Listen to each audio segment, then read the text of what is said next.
so they can get, be able to have a larger impact, not only for their project, but for also the investor involved and the beneficiary of that project being completed as well. Like, it's pretty fascinating when you think about how the trajectory of that domino effect can be big, just starting with you.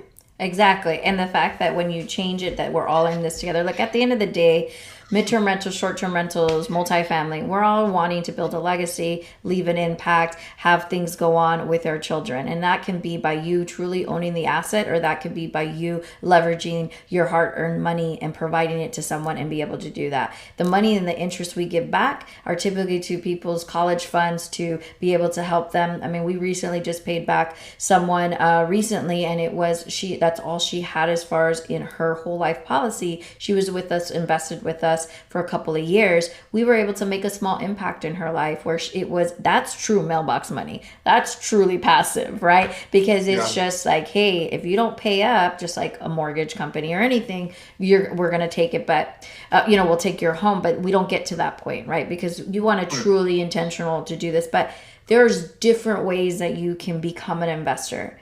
And now that I'm on this side, there are so many people that truly just buy. They're called note buyers. They are just note buyers. And that is lending money. That is really AKA private money lending. A note is the promissory note.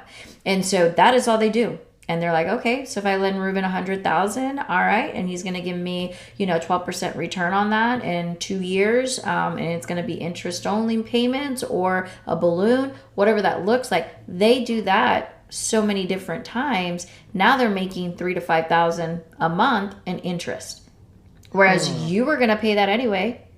You're just not paying it to the Wells Fargo's and Chases. Big institution.